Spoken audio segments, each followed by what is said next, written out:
Breaking news చూస్తున్నాం. కాంగ్రెస్ లో కొండా సురేఖపై క్రమశిక్షణ చర్యల ప్రచారం రాజకీయంగా హాట్ టాపిక్ గా మారింది. పీసీసీ క్రమశిక్షణ కమిటీ తన నివేదికను పీసీసీ చీఫ్ కు అందించినట్లు కమిటీ చైర్మన్ మల్లు రవి వెల్లడించారు. కొండా సురేఖతో పాటు చిన్నారెడ్డి విషయంలోనూ క్రమశిక్షణ చర్యలపై పీసీసీ చీఫ్ ఏఐసీసీ పెద్దల దృష్టికి తీసుకెళ్లినట్లు సమాచారం. దీంతో కొండా సురేఖపై కాంగ్రెస్ అధిష్టానం చర్యలు తీసుకోవడం ఖాయమనే సంకేతాలు వెలువడుతున్నాయి.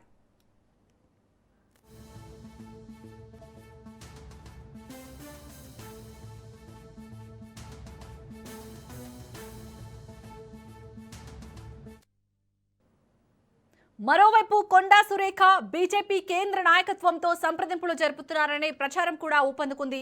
మల్లికార్జున ఖర్గేను కలిసిన అనంతరం ఎయిర్పోర్ట్ లో బీజేపీ చీఫ్ తో కొండా సురేఖ మాట్లాడినట్లు సమాచారం. 2028 తెలంగాణ అసెంబ్లీ ఎన్నికలను టార్గెట్ గా పెట్టుకున్న బీజేపీ ఈ పరిణామాలను తమకు అనుకూలంగా మలుచుకునే ప్రయత్నం చేస్తుందన్న చర్చ సాగుతోంది.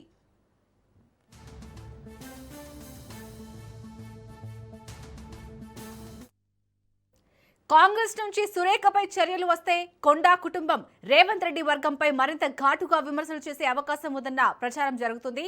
అదే సమయంలో ప్రతిపక్షాల మద్దతు కూడా పెరిగే అవకాశం ఉంది. కోమటిరెడ్డి బ్రదర్స్ విషయంలో క్రమశిక్షణ కమిటీ మౌనంపై కూడా కాంగ్రెస్ లో విమర్శలు వెలువెత్తే అవకాశం కనిపిస్తోంది.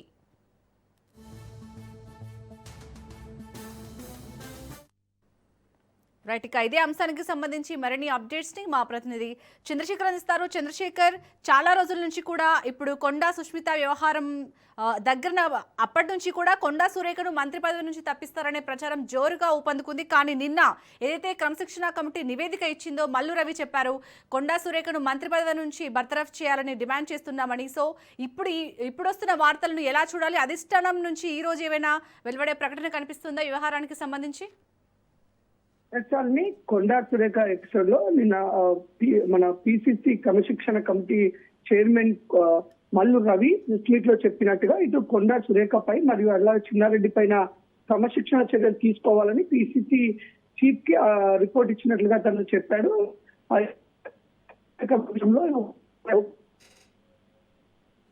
అదే రిపీట్ చేయటము, ఎక్కడ కూడా తను దానిపైన పశ్చాత్తాపడటం కానీ ఇటు కొండా సుస్మితా పటేల్ వ్యాఖ్యలు ఖండించకపోవడంతోనే కొండా సురేఖపై చర్యలు తీసుకోవాలని, అలాగే చిన్నారెడ్డి పైన కూడా చర్యలు తీసుకోవాలని, క్రమశిక్షణ పరంగా నెక్స్ట్ టైం ఎలాంటి ఇబ్బందులు తలెత్తకుండా ఎవరు కూడా పార్టీని ఇబ్బందులకు గురి చేయకుండా పార్టీలో ఉంటూ పార్టీపై బురద జల్లకుండా ఉండాలంటే కొద్దిగా క్రమశిక్షణ చర్యలు ఇద్దరిపైన తీసుకోవాలన్నట్టుగానే క్రమశిక్షణ కమిటీ అయితే నివేదిక ఇచ్చింది.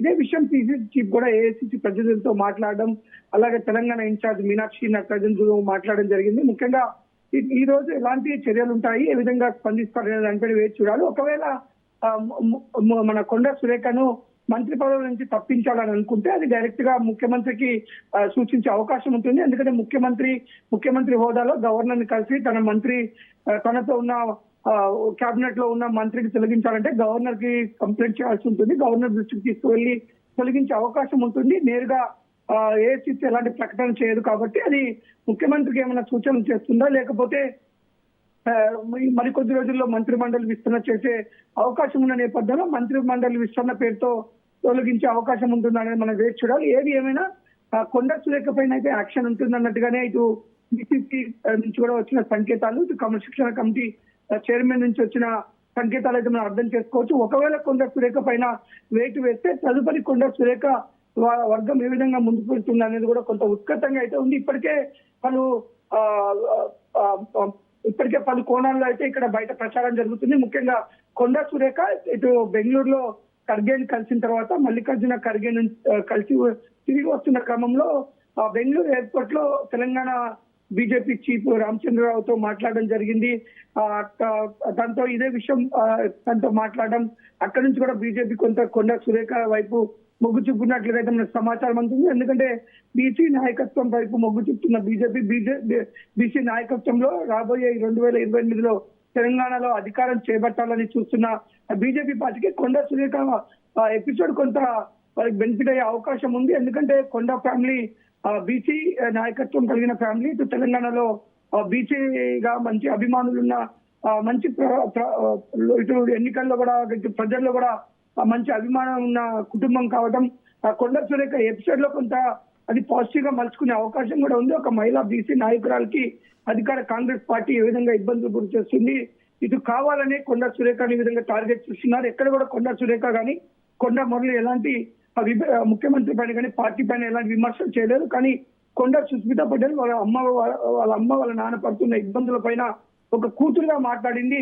అది కొండా సుస్మితా పటేల్ కి ఎలాంటి హోదా లేదని చెప్పినప్పటికీ కొండా సుస్మితా పటేల్ వ్యాఖ్యల పైన కొండా సురేఖ పైన ఇంత కఠినంగా తీసుకోవడానికి బీసీ మహిళ అనే కావాలనే కుట్ర చేస్తున్నారనే అనే వాదన కూడా వినిపిస్తున్న నేపథ్యంలో ఇది కొంత బీసీగా ముందుకు వెళ్ళాలనుకున్న బీజేపీ కొంత ప్లస్ అయ్యే అవకాశం ఉన్నట్టుగా మనం చూస్తున్నాం. మరొక వాదన కూడా వస్తుంది. ఇటు కోమటిరెడ్డి బ్రదర్స్ ఎవరైతే కోమటిరెడ్డి వెంకటరెడ్డి ముఖ్యమంత్రి పైన ఇంత ఘాటుగా వ్యాఖ్యలు చేసినప్పుడు ఆ మంత్రిగా ఉన్న కోమటిరెడ్డి రాజగోపాల్ రెడ్డికి ఎందుకు నోటీస్ ఇవ్వలేదు, అతని పైన ఎందుకు ఆ కోమటిరెడ్డి రాజగోపాల్ రెడ్డి విషయంలో ఎందుకు కోమటిరెడ్డి వెంకటరెడ్డి నోటీసులు ఇవ్వలేదనే ప్రచారం కూడా జరుగుతుంది. కోమటిరెడ్డి వెంకటరెడ్డి మంత్రిగా ఉన్నాడు, తనకి నోటీస్ ఇవ్వకుండా ఓన్లీ మంత్రిగా ఉన్న కొండా సురేఖకి నోటీస్ ఇవ్వడం ఏమేంటి కూడా జరుగుతుంది. అంతా కూడా కావాలనే ఒక బీసీ మహిళను పార్టీలోంచి గెంటేయడానికి కుట్ర జరుగుతుంది. అది కూడా ముఖ్యమంత్రి వర్గానికి తన మంత్రిత్వ శాఖలో ప్రకటన చేస్తుంటే తను నిలదీసినందుకే ఈ విధంగా కుట్ర జరుగుతుందనే ప్రచారం కూడా జరుగుతుంది. మనం చూసుకుంటే ప్రస్తుతానికి కొండా సురేఖ ఇటు బీజేపీ వైపు అడుగులు వేస్తున్నట్లుగా మనకు సమాచారం అందుతుంది. ఒకవేళ ప్రభుత్వం కానీ ఇటు ముఖ్యమంత్రి కానీ ఇటు కాంగ్రెస్ పార్టీ ఏమైనా కొండా సురేఖ పైన ఇటు సస్పెండ్ చేస్తున్నట్లుగా ప్రకటిస్తే మాత్రం నెక్స్ట్ టైం కొండ కుటుంబం అంతా కూడా మీడియా ముందుకు వచ్చే అవకాశం ఉంది. మీడియా ముందుకు వచ్చి చంద్రశేఖర్ మీరన్నట్టు ఒకవేళ కొండా సురేఖపై వేటు వేస్తే ఇటు రేవంత్ రెడ్డి వర్గంపై మరింత ధీటుగా విమర్శలు చేసే అవకాశం ఉంది కదా, దాన్ని ఎలా ఎదుర్కోబోతుంది అనుకోవచ్చు ప్రభుత్వం? ఇటు ఇప్పటికే కొండా సుస్మితా పటేల్ ఇటు రేవంత్ రెడ్డి చిట్టా నా దగ్గర ఉంది. రేవంత్ రెడ్డి బ్రదర్స్ కుటుంబ సభ్యులు ఎలాంటి అరాచకాలు చేస్తున్నారో అన్ని చిట్టాలు, ఒకవేళ దీంట్లో మమ్మల్ని ఇబ్బంది పెట్టాలని చూస్తే చిట్టా మొత్తం బయట పెడతానని తను మాట్లాడడం జరిగింది. కానీ మరొక పక్క కూడా లీడర్లు కాంగ్రెస్ పార్టీ నాయకులు ప్రెస్ మీట్ పెట్టినప్పుడు కూడా మీ దగ్గర ఏ చిట్టా ఉందో పెట్టమని కూడా వాళ్ళు సవాల్ ఇచ్చినా అయినప్పటికీ కొంత వేచి చూసే ధోరణిలోనే ఉన్నారు. కొంత ఫ్యామిలీ ప్రస్తుతం అధిష్టానం ఈ విధంగా ముందుకు వెళ్తుందంటే ఒక బీసీ మహిళపై అంత తొందరపాటుతో నిర్ణయం తీసుకోకపోవచ్చు, మరేమన్నా వెసులుబాటు ఇచ్చి మరొక విధంగా ఏమైనా క్రమశిక్షణ చర్యలు ఉంటాయా, ఏమన్నా కట్టడి చేస్తూ ముందుకు వెళ్ళే అవకాశం ఉందా, లేదంటే ఏ విధంగా ముందుకు వెళ్తారని అయితే చూస్తున్నారు. అది కాంగ్రెస్ పార్టీ అధిష్టానం నుంచి వచ్చిన రియాక్షన్ బట్టి కొండా సురేఖ ఫ్యామిలీ రియాక్షన్ కూడా ఉండబోతుంది. భారీ అయితే ప్రెస్ మీట్ పెట్టి ఈ యొక్క అవకతవకలు అవినీతి పైన కాంగ్రెస్ పార్టీలో ముఖ్యంగా అధికార పేరుతో రేవంత్ రెడ్డి వర్గం చేస్తున్న అనేక వాటిపైన కూడా మీడియా ముఖంగా మాట్లాడే అవకాశం ఉంది. ఈ నేపథ్యంలో కాంగ్రెస్ పార్టీ రేవంత్ రెడ్డి కూడా గ్రౌండ్ రిపోర్ట్ చేసుకుంటున్నా ఎక్కడికక్కడికి మొత్తం ఆయన వర్గానికి సంబంధించిన నాయకులతో ముందస్తుగానే ప్రెస్ మీట్లు పెట్టి ఎదురుదాడి చేపిస్తున్నారు. అసలు కొండా సురేఖనే స్వయంగా రాజీనామా చేసి పార్టీ నుంచి బయటికి వెళ్లాలనే వాదన వినిపించినట్లుగా వినిపిస్తున్నప్పటికీ డైరెక్ట్ గా వారు ప్రెస్ మీట్ పెట్టి మరీ రాజీనామా చేయాలని డిమాండ్ చేసినప్పటికీ కొండా సురేఖ కొంత వేచి చూస్తున్నారు. ఇటు పార్టీ అధినాయకత్వం నుంచి కానీ పార్టీ సైడ్ నుంచి వచ్చిన నిర్ణయం తర్వాతనే వారి నిర్ణయం ఉండే అవకాశం ఉన్న నేపథ్యంలో మొత్తం ప్రస్తుతానికైతే ఈ రోజు కొండా సురేఖ ఎపిసోడ్ లో ఏం జరుగుతుందని ఉత్కంఠంగా అయితే ఎదురు చూస్తున్నారు. Right, thank you Chandrasekhar.